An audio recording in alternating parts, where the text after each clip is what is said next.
A história da Segunda Guerra Mundial. A resistência nunca é inútil. Distribuição Sinapse.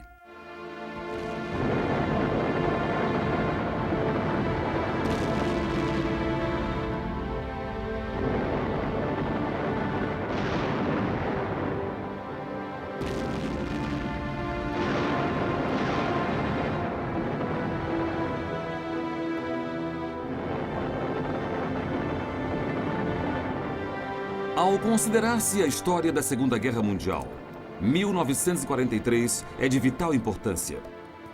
Muitas estratégias implementadas pelos aliados estavam começando a virar realidade, enquanto o domínio de Adolf Hitler e os poderes do eixo, tanto no teatro de operações europeu quanto do Pacífico, estavam lenta, mas certamente sendo afrouxados.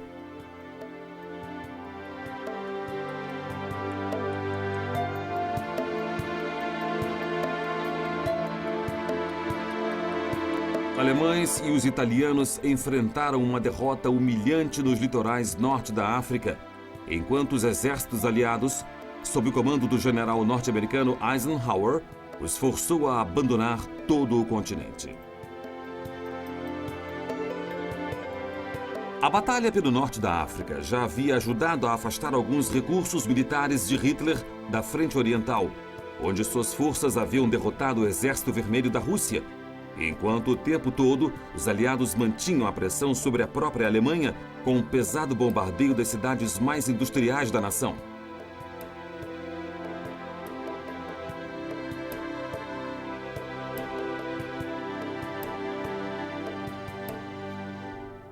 No mar, os britânicos no Atlântico e os norte-americanos no Pacífico começavam a ter vantagem sobre os submarinos inimigos, porque os aviões e os submarinos aliados que saíam da linha de produção eram equipados com a mais recente tecnologia e foi feito um uso maior de aviões de patrulha e porta-aviões leves. A liberação da Europa jamais iria à frente até a Batalha do Atlântico ter sido ganha e, para alguns, uma vitória aliada não poderia vir em melhor hora. O terrível genocídio nazista dos judeus europeus continuava com eficiência assassina. Enquanto detalhes das atrocidades chegavam a Londres e Washington, o primeiro-ministro britânico Winston Churchill e o presidente dos Estados Unidos Roosevelt julgaram que a única resposta poderia ser uma determinação contínua e forte para derrotar a Alemanha nazista e a sua ideologia brutal. Já focados no próximo passo, a resolução deles foi mais fortalecida ainda quando um avanço aliado na Itália, usando a ilha da Sicília como ponto de partida, teve um propósito mais comovente do que nunca. Para montar a cena, no fim de 1942, forças britânicas e norte-americanas haviam feito desembarques bem-sucedidos no norte da África. Os aliados também tinham ganho para o seu lado muitos comandantes franceses, que antes eram leais ao governo da França de Vichy, que colaborava com os nazistas. Mas na primavera de 1943, a Alemanha e a Itália continuavam a enviar reforços da Europa através do Mediterrâneo, e os relativamente inexperientes soldados aliados, seguindo da Argélia para a Tunísia, encontraram dura resistência. Eles estavam tendo que aprender rápido, nas mais difíceis das condições, mas estavam fazendo progresso. Ao sul, o 8º Exército, liderado pelo general britânico Bernard Montgomery, havia mandado os alemães de volta da Líbia para a Tunísia, e enquanto a raposa do deserto de Hitler, Erwin Rommel, que estava sofrendo do estresse de meses de combate, havia sido chamado pelo Führer e substituído. No Pacífico Sul, os norte-americanos e australianos haviam começado o que esperavam que fosse uma série de vitórias contra os japoneses na cadeia de Ilhas Salomão, norte da Austrália. Com alguma dificuldade e ao custo de muitas vidas, eles haviam tomado a primeira ilha, Guadalcanal.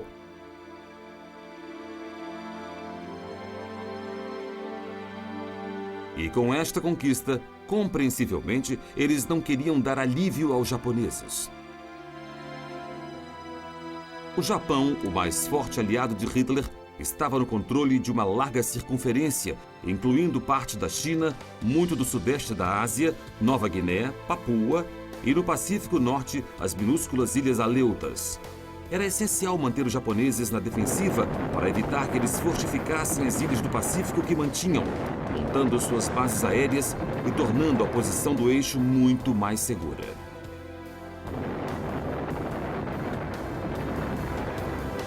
Mas na África havia assuntos igualmente importantes sendo discutidos. Reunidos na cidade marroquina de Casablanca em janeiro de 1943, Churchill e Roosevelt, com o conselho de seus comandantes, concordaram em invadir a Sicília assim que possível, deixando a invasão da França através do canal para o ano seguinte. Isso apesar dos receios de alguns generais norte-americanos, que não queriam que a guerra no Mediterrâneo usasse muito tempo ou recursos militares. A esperança era de que a Itália pudesse ser retirada da guerra e os aliados poderiam ter mais tempo para reunir sua força militar antes de qualquer invasão do norte da França. Os britânicos sabiam que estavam enfrentando uma poderosa máquina industrial militar que ainda estava intacta em suas terras centrais. Hitler e os poderes do eixo teriam que ser enfraquecidos por uma segunda frente na Itália primeiro, antes que uma invasão direta da França pudesse ser realisticamente considerada. Então, em 1º de abril de 1943, os eventos no norte da África e os planos para a invasão da Sicília tornaram-se de suprema importância para os dois lados no conflito. O comandante militar da Alemanha no Mediterrâneo e no norte da África, general Albert Kesselring, pôde parabenizar suas forças por terem retardado o avanço dos aliados pela Tunísia, vindos do oeste. Mas o tempo realmente não estava ao lado de alemães e italianos.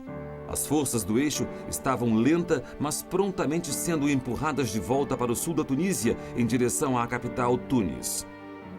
Seu uso dos tanques Panzer havia sido impressionante, com o modelo tendo sido atualizado após enfrentar os pesados tanques soviéticos na frente oriental.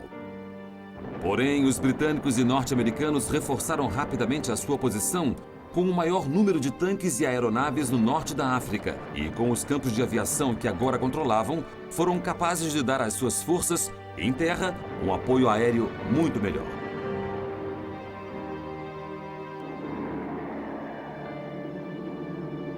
Na primeira semana de abril, os aliados bombardearam não apenas a Itália continental, mas também atingiram aviões de transporte no ar e navios que traziam suprimentos no mar.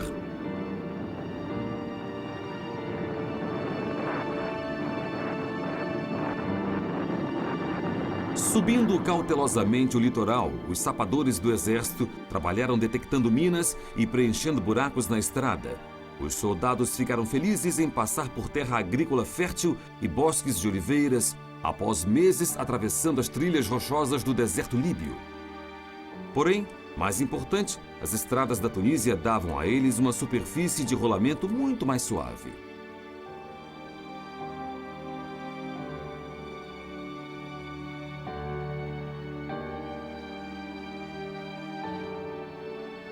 Atuando contra Kesselring, o general norte-americano Dwight Eisenhower estava no comando geral das forças aliadas no Mediterrâneo, com o marechal de campo britânico Harold Alexander como seu segundo em comando.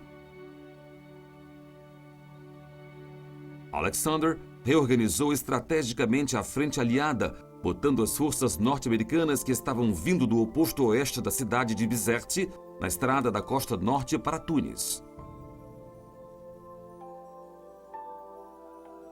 E também o primeiro exército britânico, que havia chegado no norte da África com os norte-americanos alguns meses antes, recebeu ordens para seguir para a capital da Tunísia.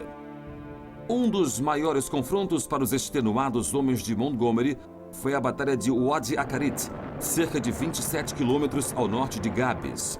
A luta foi duramente travada, mas a infantaria britânica, apoiada por muita artilharia, conseguiu fomentar um ataque total através da planície.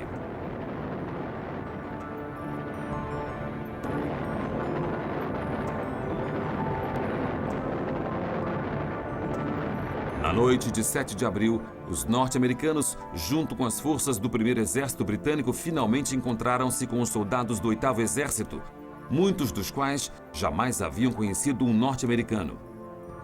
Chegadas aliadas mais recentes encontraram os soldados experientes do 8º Exército desleixados e nada disciplinados, mas unidos em um espírito de luta impressionante. Porém, todas as unidades de batalha, agora reunidas no esforço final para completar as operações aliadas no norte da África, haviam perdido milhares de homens, ou mortos ou feridos, nas areias do deserto. O progresso continuou quando os aliados tomaram a cidade tunisiana de Sfax, que foi rapidamente seguida por Sousse, ao longo da costa. O pior da luta pelo norte da África para trás, o 8º Exército, tendo chegado tão longe após lutar tão duramente, encontrava-se realizando um papel secundário, forçando o maior número de soldados possível a ficar longe de Tunis e Bizerte.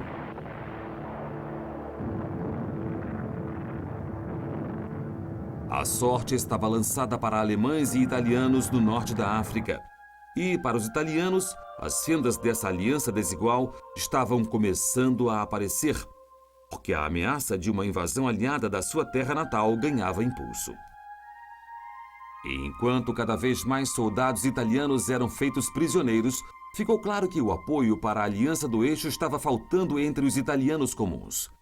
E mais, o povo da Itália estava infeliz com o tratamento que recebia nas fábricas alemãs, e até seu líder, Benito Mussolini, questionava as intenções de Hitler, enquanto os suprimentos de carvão e petróleo que a Alemanha havia prometido nem sempre materializavam-se.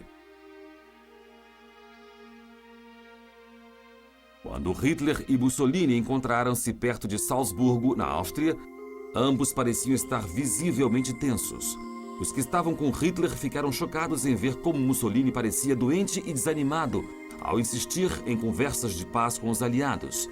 Mas o Führer alemão não faria nada disso. Finalmente, Hitler conseguiu intimidar e bajular o infeliz Mussolini para que continuasse a lutar para manter Tunis, convencendo o seu agora relutante aliado de que isto era essencial se o fascismo quisesse sobreviver na Itália.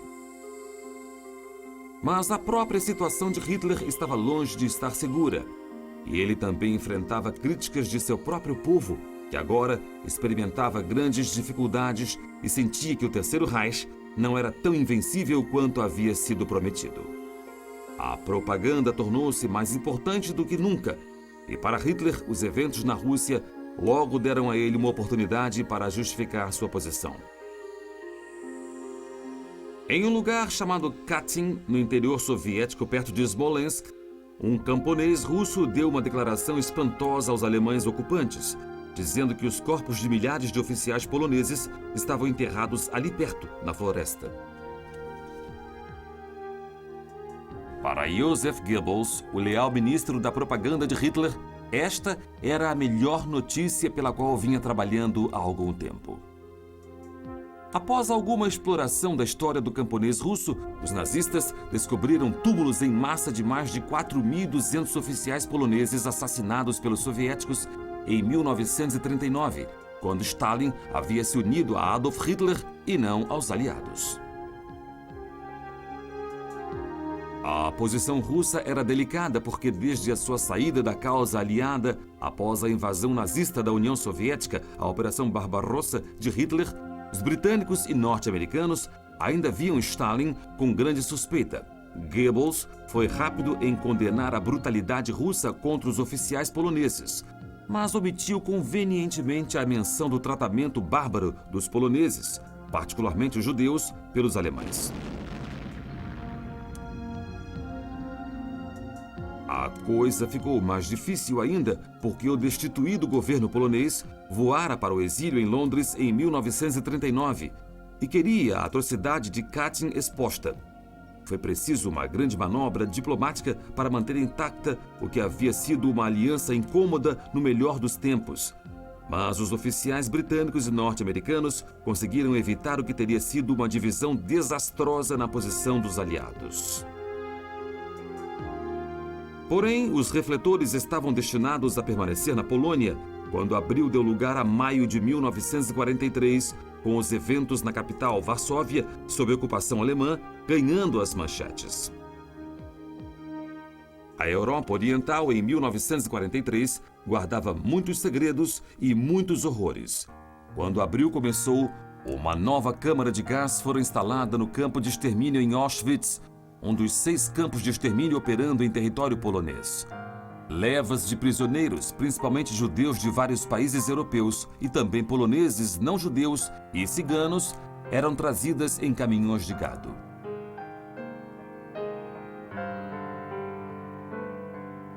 Ao chegar, a maioria dos homens, mulheres e crianças era mandada diretamente para o gás e apenas a uma minoria era permitido viver um pouco mais como escravo. Na capital da Polônia, Varsóvia, todos os judeus haviam sido confinados ao tradicional quarteirão judeu, sob guarda e isolado do resto da cidade por muros altos. Cerca de 400 mil judeus e alguns ciganos viviam ali com rações mínimas, porque os alemães usavam a morte lenta por inanição em uma comunidade que também era vulnerável ao tifo e à tuberculose. Então, o ritmo de deportações para o campo de extermínio de Treblinka foi acelerado.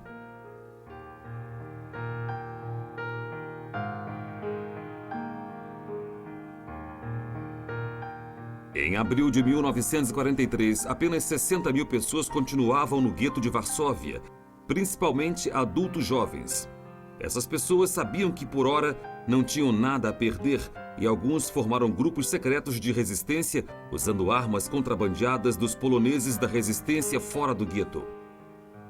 Após um levante de pequena escala da resistência judaica em janeiro, Heinrich Himmler, chefe dos paramilitares da SS nazista, decidiu que era chegada a hora de botar o gueto no chão. Ele mandou uma força SS em 19 de abril, com tanques, lança-chamas e esquadrões com dinamite, e embora os grupos armados resistissem desesperadamente com as armas que tinham, os alemães logo começaram a retirá-los e a forçá-los a entrar nos esgotos e bunkers subterrâneos. 13 mil judeus poloneses foram mortos na revolta, mas o levante do gueto de Varsóvia havia sido um ato corajoso e desesperado de desafio e deu a Hitler e seus generais uma prova do que estava por vir. A resistência contra o eixo fortalecia-se a cada dia e enquanto as batalhas intensificavam-se mundo afora, era época de intenso planejamento e estrategismo para os aliados. Manter as rotas marítimas abertas para levar os soldados para suas posições no mundo todo era de vital importância. E enquanto a Marinha Britânica assumia um papel de liderança no Atlântico Norte, no Teatro de Operações do Pacífico Sul, os pilotos e fuzileiros norte-americanos lideravam o contra-ataque aliado contra o ímpeto do Japão pela dominação.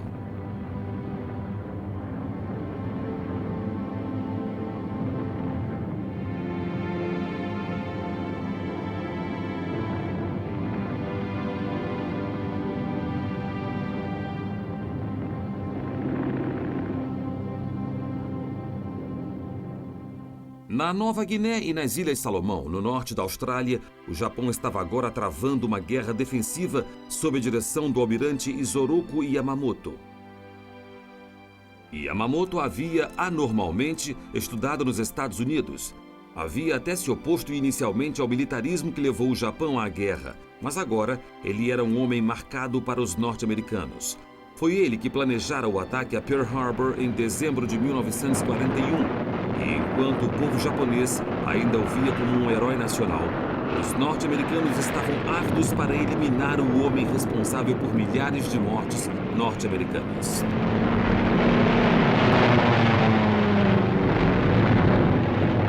Em abril de 1943, os norte-americanos decodificaram uma mensagem de rádio interceptada que revelava que o almirante Yamamoto faria um voo para as Ilhas Salomão em uma viagem de inspeção de suas tropas. O bombardeiro que o levava estava em terra em uma ilha perto de Bougainville, nas Ilhas Salomão do Norte. Agarrando a oportunidade, em 18 de abril, 4 aviões caça norte-americanos decolaram de Guadalcanal, seguindo ordens do presidente Roosevelt, e seguiram o caminho de voo de Yamamoto. O bombardeiro levando o almirante foi atacado e caiu na selva de Bougainville.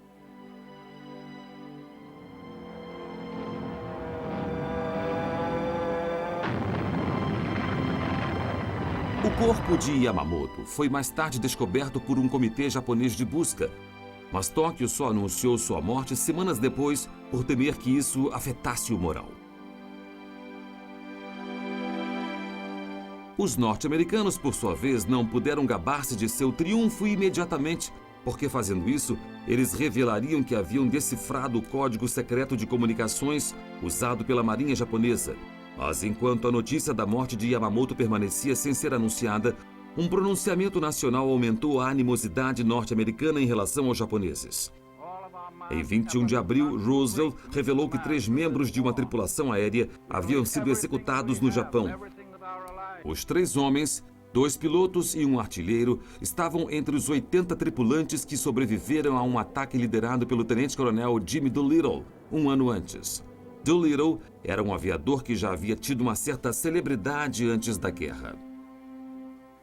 Os norte-americanos esperavam abalar o moral dos japoneses com um bombardeio de alvos militares e industriais em cidades do Japão.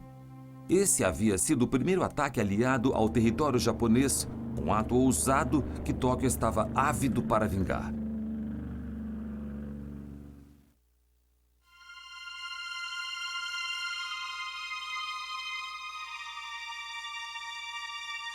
A notícia das bárbaras execuções foi recebida com horror pelos norte-americanos, e Roosevelt anunciou que os responsáveis não ficariam impunes. Um recado que também pretendia servir como aviso aos japoneses sobre o seu tratamento de cerca de 17 mil outros norte-americanos feitos prisioneiros de guerra.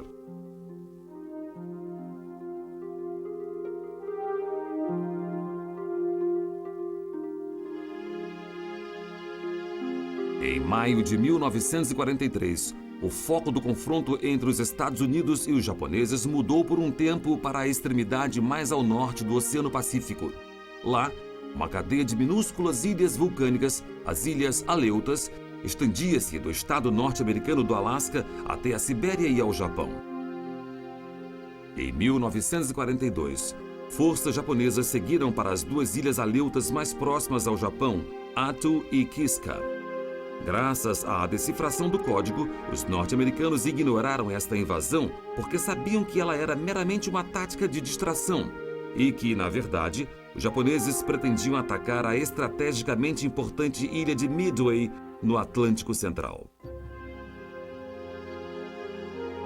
Porém, enquanto Tóquio falava muito da invasão das Aleutas em sua propaganda, os norte-americanos logo procuravam um meio para expulsá-los.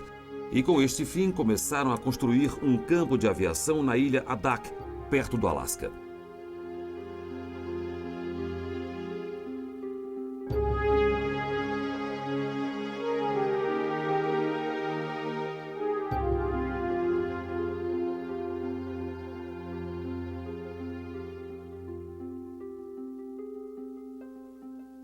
Próximo ao fim de abril, as forças de invasão dos Estados Unidos zarparam de São Francisco para a ilha Attu, uma paisagem desértica, sempre com tantos ventos que uma árvore mal conseguia crescer. Após 2 dias, os vasos de guerra dos Estados Unidos estavam em posição e começaram a bombardear as defesas japonesas. E no início de maio, quando um nevoeiro intenso tomou conta da ilha, a infantaria foi enviada em uma barcaça de desembarque, com a esperança de pegar a guarnição japonesa de surpresa.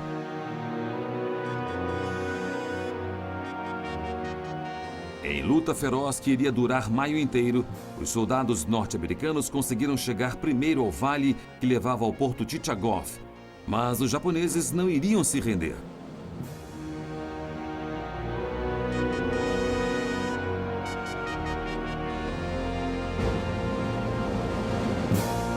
Os últimos deles irromperam de suas posições finais, atacando em direção às linhas norte-americanas em uma onda suicida.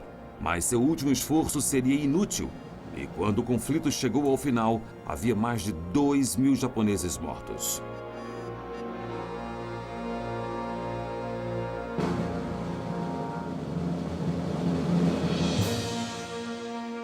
Os próprios norte-americanos perderam mais de 500 de seus homens, e mais de 2.000 foram evacuados, sofrendo muito de congelamento ou doenças.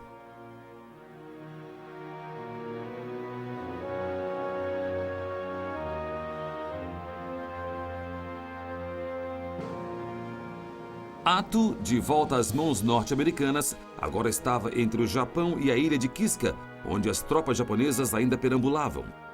Mas a guarnição de 5.000 homens finalmente já havia evacuado, deixando o clima inóspito das Aleutas para os norte-americanos. No norte da África, enquanto isso, as forças alemãs e italianas, dentro e em volta de Tunis, pareciam em perigo de não terem uma rota para a retirada. Apesar do apelo anterior de Rommel a Hitler e Mussolini de retirar seus homens do norte da África e prepará-los para uma invasão aliada da Europa, os alemães continuavam a levar soldados e suprimentos para Tunis, quase até o último minuto. Em maio, quando Bizerte caiu em mãos norte-americanas, mais ao sul, o general Alexander iniciou uma nova ofensiva com uma intensa barragem de artilharia de Tunis.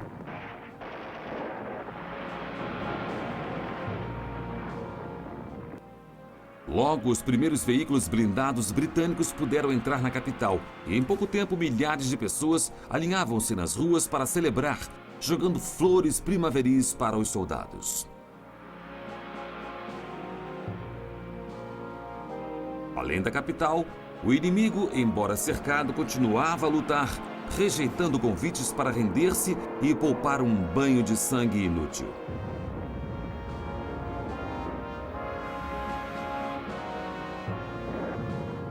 Kesselring já havia abandonado o continente africano quando, finalmente, ao fim da segunda semana de maio, os alemães aceitaram o seu destino e renderam-se formalmente.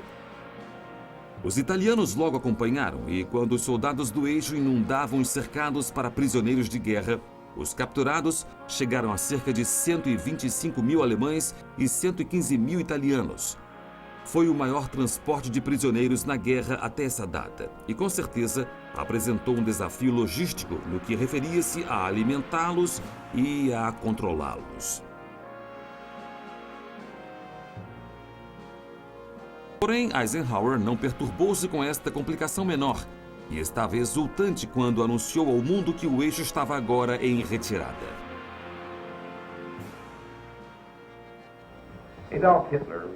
Adolf Hitler uma vez teve um grande exército chamado de Núcleo Africano. Ele era comandado pelo general Erwin Rommel, que veio a ficar conhecido como a Raposa do Deserto. Hoje, a raposa foi totalmente destruída.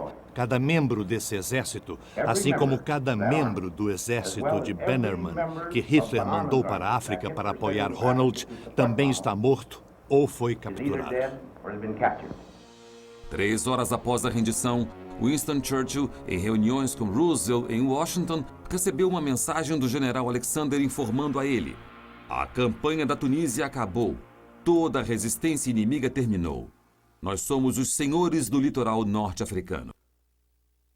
Após 3 anos de lutas para cima e para baixo das planícies do deserto e sobre montanhas, os aliados finalmente alcançaram a sua recompensa e podiam celebrar o fim do Império do Eixo na África.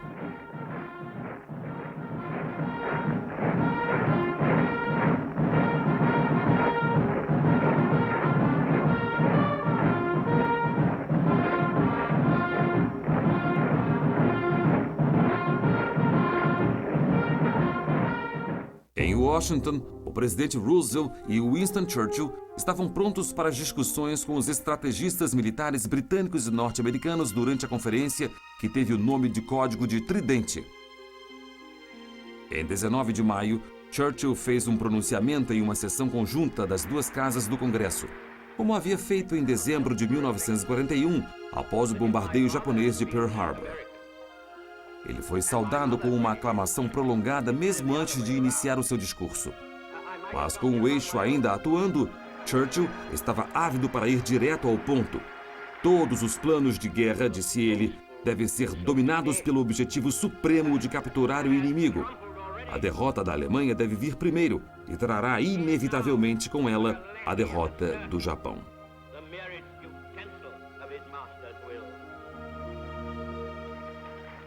Mas havia desacordos entre os comandantes aliados sobre o melhor curso de ação a tomar. Churchill insistia em uma invasão da Itália continental, que ele acreditava que serviria para afastar as tropas alemãs da frente russa, onde as forças de Stalin ainda lutavam pela sobrevivência.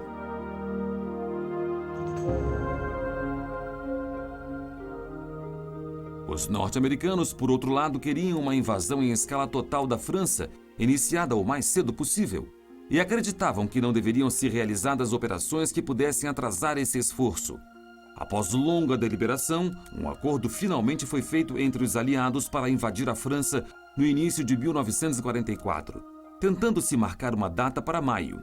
Churchill também teve êxito, e uma campanha italiana de prioridade mais baixa foi planejada, com o efeito imediato de tirar a Itália da guerra.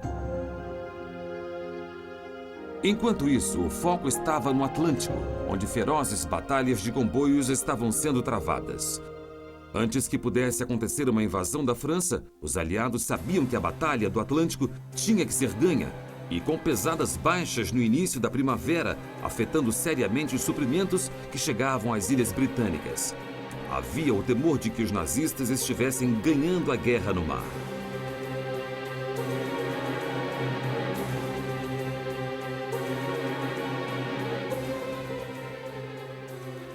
Felizmente, em maio, parecia que a maré havia virado e, lenta, mas certamente, os aliados estavam tendo vantagem. No fim do mês, 1/4 da força operacional total de submarinos da Marinha Alemã tinha sido afundado. O filho do almirante Dönitz, comandante em chefe da Marinha, havia se afogado com o resto de sua tripulação em 19 de maio. E dias depois, o comandante nazista percebeu que chegara a hora de retirar-se para o Atlântico Sul.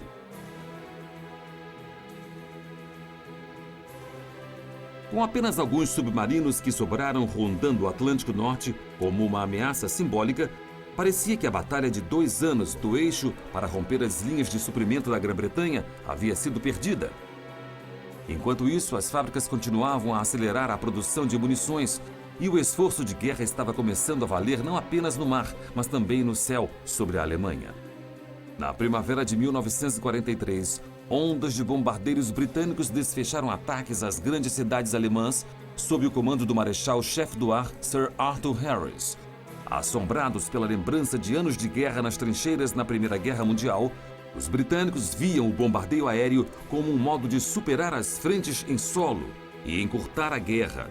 Mas o pesado bombardeio não visava apenas destruir as indústrias-chave. Ele era visto como uma arma valiosa para minar o moral civil na pátria. Durante a guerra, centenas de milhares de alemães ficaram sem teto pelos ataques. E enquanto as condições deterioravam-se nas cidades, o apoio a Adolf Hitler começou inevitavelmente a murchar.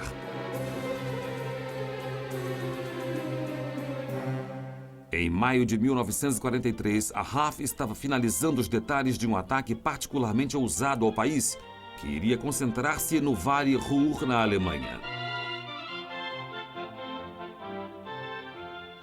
O objetivo era romper 3 barragens na área, que era a base de grande parte da indústria pesada alemã, incluindo usinas de aço, usinas químicas e minas de carvão. Trabalhando no mais estrito segredo, um projetista britânico de aeronaves chamado Barnes Wallis desenvolvera uma bomba em forma de tambor que esperava-se iria ricochetear ao longo da superfície da água em direção a uma represa, evitando as redes de torpedos que a protegiam. A bomba então rolaria pela superfície da água antes de explodir. Em 16 de maio, o ataque destruiu com sucesso a primeira e a segunda represas, embora a terceira continuasse intacta. Milhares de litros d'água vazaram pelas brechas nas 2 represas, inundando minas e cortando as ligações por ferrovia, estradas e canais, assim como cortando o suprimento de água. Tristemente, apenas 9 dos 19 aviões da RAF voltaram da missão e 53 dos tripulantes envolvidos foram mortos em ação. Mas, apesar das perdas, o evento foi um impulso importante no moral britânico, enquanto as cidades britânicas continuavam a sofrer com ataques da Luftwaffe. Enquanto isso, para as populações da Europa ocupada, a visão de bombardeiros aliados seguindo para a Alemanha deu a elas a esperança de que a chamada nova ordem dos nazistas não iria durar para sempre.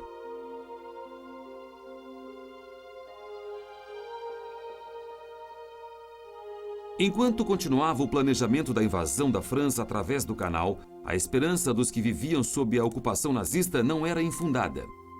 Começava a parecer cada vez mais provável que uma invasão da França através do canal seria possível em 1944, e com a ambiciosa tarefa que agora estava à frente, Roosevelt estava ávido para melhorar os contatos com as bases da resistência francesa.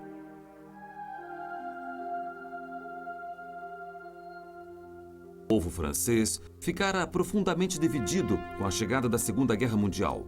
Não só havia divisões entre os que apoiavam o general Charles de Gaulle, baseado em Londres, e os que apoiavam o governo colaboracionista do Marechal Pétain, baseado na cidade francesa de Vichy. Havia também muitos ativos na resistência, incluindo os comunistas franceses, que não apoiavam Pétain nem de Gaulle. Na Conferência de Casablanca, em janeiro, houve uma reunião muito intensa e estranha entre de Gaulle e seu rival, o general Henri Giraud, que continuava a manter o regime de Vichy no norte da África. Porém, em uma liderança conjunta das forças livres francesas, eles convocaram todos os homens e mulheres leais franceses a apoiarem a sua causa. Finalmente, o Conselho Nacional de Resistência foi montado como um guarda-chuva para os diversos grupos de resistência que realizavam atos de sabotagem contra os nazistas, e o povo na França ocupada começou a fazer todo o possível para ajudar os aliados.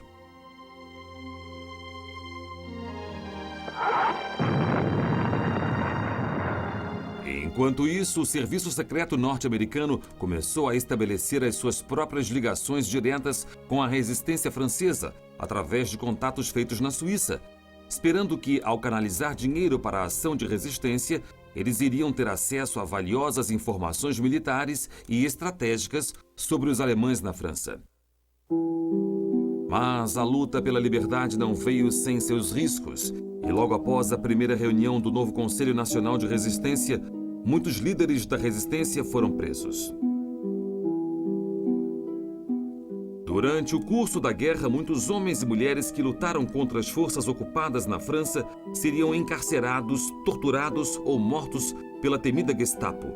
Mas, desimpedida pelos perigos, a luta pela liberdade continuou. Na Europa, o genocídio sistemático continuava rapidamente. No verão de 1943, mais de metade da população judaica da Europa já tinha sido morta. Silenciosamente orgulhosos de seu programa de extermínio, os nazistas não trombetearam os detalhes em sua propaganda e referiam-se às mortes com eufemismos como ação especial e medidas especiais. Em Auschwitz, na Polônia, em média 33 mil pessoas por mês estavam morrendo asfixiadas por gás no campo de concentração.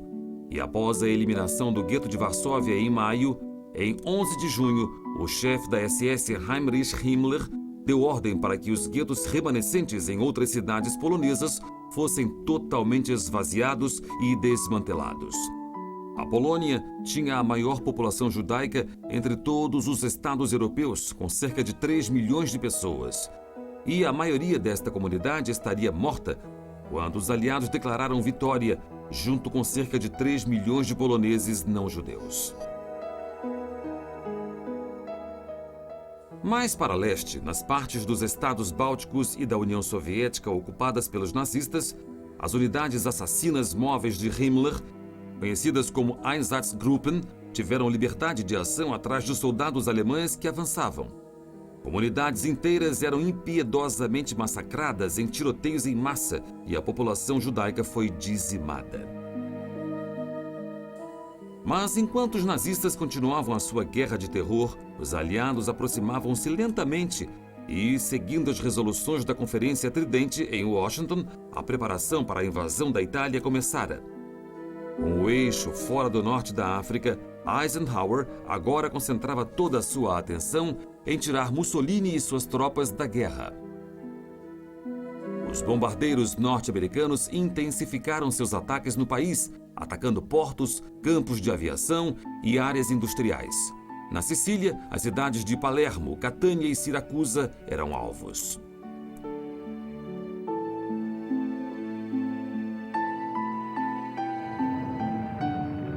A ilha da Sardenha, onde já havia uma grande guarnição de soldados alemães, também foi atingida, e os portos de Messina e Nápoles, no continente, sofreram intensos bombardeios. Aeronaves aliadas, baseadas em Malta, haviam começado a bombardear o porto de Nápoles no início de 1940. E ataques aéreos não eram estranhos à cidade. Mas, como os ataques aumentaram, no verão de 1943, a vida estava ficando insuportável para seus habitantes. Explosões rasgavam regularmente a cidade e havia a escassez de comida e água para enfrentar.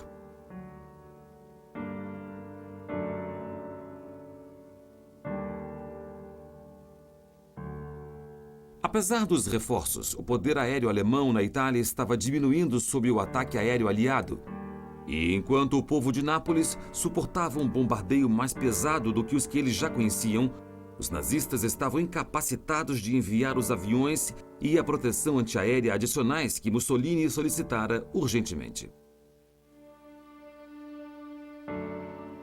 Com temores crescentes de que os aliados estivessem preparando-se para a invasão, milhares de italianos comuns começaram a deixar suas casas no sul do país e, convencidos de que era só uma questão de tempo para os comandantes aliados iniciarem o ataque, os alemães começaram a enviar tropas adicionais da França para a Itália. Enquanto isso, os aliados passaram um tempo deliberando o melhor curso de ação ao planejarem sua campanha italiana e tinham finalmente decidido que a Sicília daria a eles a melhor base para uma invasão à Itália. A minúscula ilha italiana de Pantelleria, por outro lado, que ficava na rota para a Sicília, próxima à costa tunisiana, seria um passo para a ilha maior. Com seus penhascos íngremes, Pantelleria fora usada pelos poderes do eixo como base para aeronaves e submarinos. E daqui, muitos ataques foram desferidos sobre o tráfego marítimo britânico no Mediterrâneo. Nas palavras de Winston Churchill, Pantelleria era uma pedra no nosso sapato, e a ilha agora representava uma ameaça real à planejada invasão da Sicília.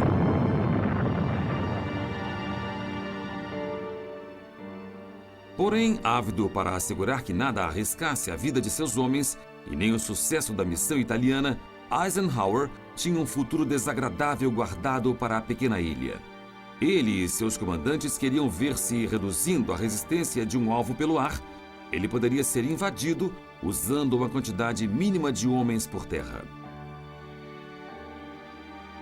Usando Pantelleria como terreno de testes para ver o efeito de um bombardeio saturado em um litoral defendido, as aeronaves aliadas começaram a bombardear a ilha por 5 semanas no início de maio. Mais de 5.000 bombardeiros alçaram voo e 6.300 toneladas de bombas foram jogadas nas forças italianas e alemãs. Alojamentos, depósitos de suprimentos e aeronaves foram atingidos no campo de aviação de Pantelleria, enquanto os vasos navais britânicos atingiam a área do porto e danificavam posições de armas ao longo do litoral. Em 10 de junho, a ofensiva atingiu o auge, quando onda após onda de bombardeiros decolaram da Tunísia, bombardeando a ilha dia e noite, parando apenas para os aliados convidarem a ilha a render-se.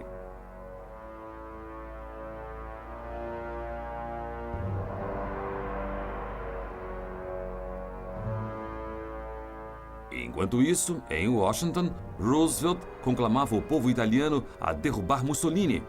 Mas embora muitos estivessem ávidos para livrarem-se do ditador fascista, ele ainda permaneceria um pouco mais no poder. Em Pantelleria, sem rendição oferecida, uma divisão de infantaria britânica partiu da costa tunisiana em uma barcaça de desembarque. Por volta das 11 horas da manhã de 11 de junho, aviões aliados avistaram uma cruz branca no campo de aviação, um pouco antes da infantaria chegar à praia. Ela marcou a primeira vez na história que uma força terrestre inimiga havia sido bombardeada até a submissão antes que os soldados pisassem em terra. A operação havia mostrado, sem incertezas, para uma já nervosa população italiana que as forças armadas aliadas falavam sério. Com Eisenhower agora focado nos preparativos para a invasão da Sicília, no outro lado do globo, as batalhas no Teatro de Operações do Pacífico ganhavam ritmo e os aliados estavam começando a dominar os mares. . . . . 。 . 。 . 。 . 。 . 。 . . . . 。 . . . . . . . . . . . . . . . 。 . . 。 . . . 。 . 。 . 。 . . 。 . . . 。 . . . . . .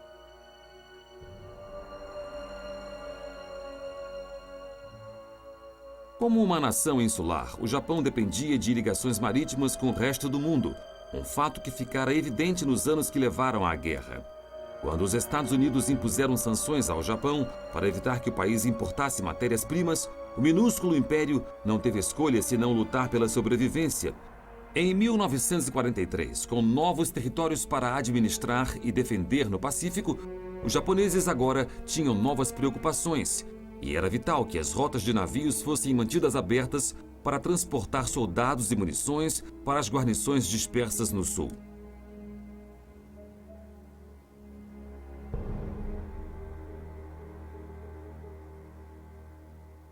Após o ataque a Pearl Harbor em dezembro de 1941, com muitos porta-aviões e destroyers dos Estados Unidos tirados de ação, o Japão havia feito a sua espetacular entrada na guerra com uma posição de força, e houve pouca oposição à sua conquista de ilhas pelo Pacífico. Enquanto o seu inimigo ainda estava em estado de choque, os japoneses fizeram tudo o que podiam para maximizar a vantagem que Pearl Harbor dera a eles.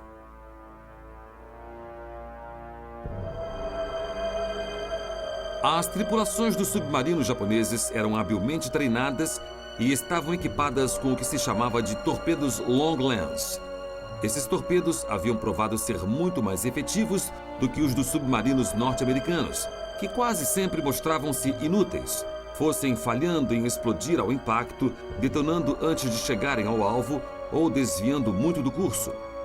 Os estrategistas militares nos Estados Unidos estavam cada vez mais focados na tecnologia e nas táticas que permitiriam que eles tivessem vantagem contra os japoneses no teatro de operações do Pacífico. Mas os eventos em Pearl Harbor mostravam que eles precisavam trabalhar muito mais. No início da Guerra do Pacífico, os comandantes dos submarinos norte-americanos sentiram-se mal preparados para as batalhas que estavam por vir. Mas, finalmente, os estrategistas militares dos Estados Unidos ouviram os seus comandantes de submarinos e, em 1943, redesenharam o seu torpedo, lançando um modelo com um pino de disparo mais forte na ogiva. Estava na hora das regras da guerra submarina mudarem, enquanto os norte-americanos tiravam vantagem do elemento surpresa. Usando táticas de choque, os norte-americanos desfecharam ataques surpresa aos navios mercantes japoneses, e esta estratégia rapidamente ficou na ordem do dia. Quando isso provou ser muito efetivo, os submarinos norte-americanos ficaram mais ousados, atacando próximo à superfície, em vez de atacar das profundezas do oceano sem periscópio à vista.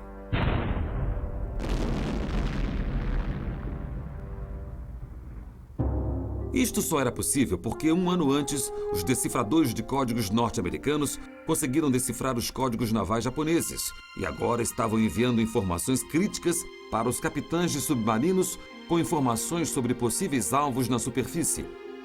Consequentemente, os submarinos norte-americanos estavam equipados com radar para detectar navios na vizinhança, enquanto aviões de patrulha eram usados para localizar submarinos inimigos abaixo da superfície.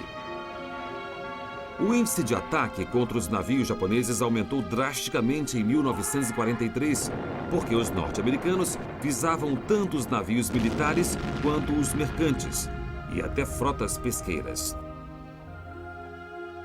Lenta, mas certamente, os aliados estavam levando vantagem nas águas tempestuosas do Pacífico. E com o general Douglas MacArthur no leme, como comandante supremo das forças aliadas na área do Pacífico Sudoeste, os japoneses agora enfrentavam um inimigo formidável no mar, no ar e em terra. Tomar o controle no céu continuava a ser uma preocupação no Pacífico Sul, onde forças norte-americanas e australianas estavam gradualmente fazendo progressos ao longo do perímetro mais ao sul do território em poder dos japoneses.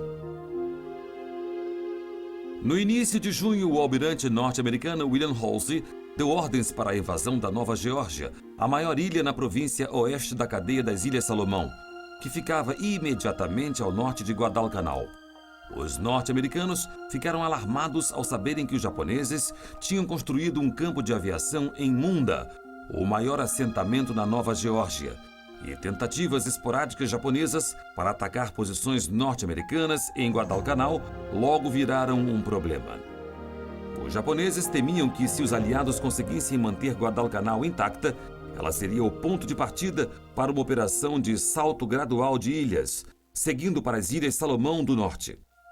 Isso poria a estrategicamente crucial base japonesa em Rabaul, na ilha da Nova Bretanha, sob real ameaça pelos norte-americanos, e qualquer coisa que o Japão pudesse fazer para impedir as forças norte-americanas era considerado válido.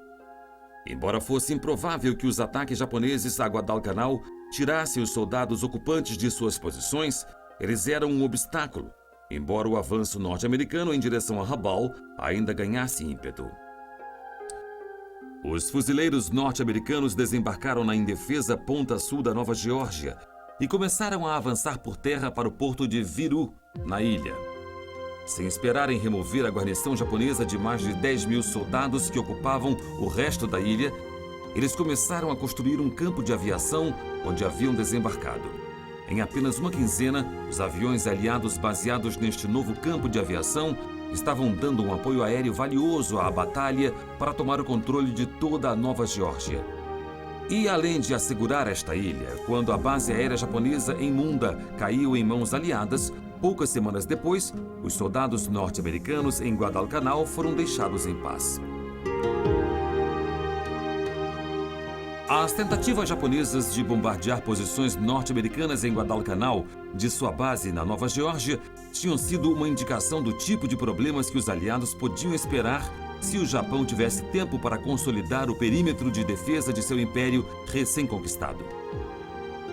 A cultura japonesa de não rendição significava que cada quilômetro quadrado de território no Pacífico, seja em terra ou em mar, seria defendido com luta até a morte se necessário.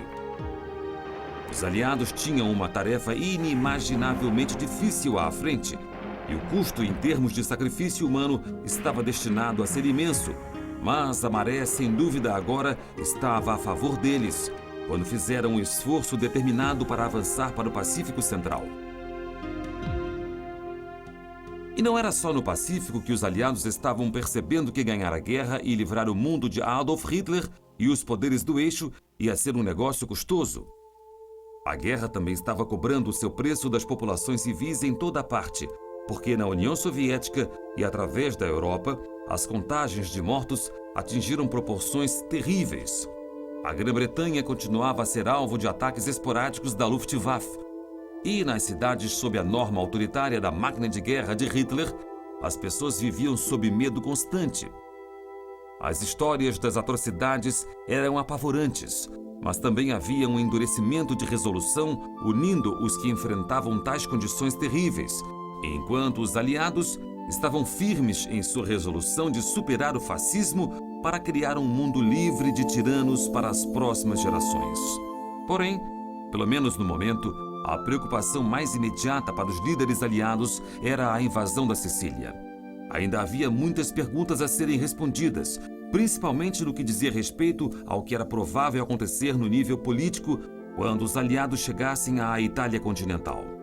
Os planos de resistência de Adolf Hitler para um Reich de 1000 anos eram agora nada mais do que inúteis, e até aqueles que agora colaboravam com o Führer alemão estavam para reconsiderar a sua posição, o que significava que a luta pelo controle da Itália iria ficar realmente muito interessante.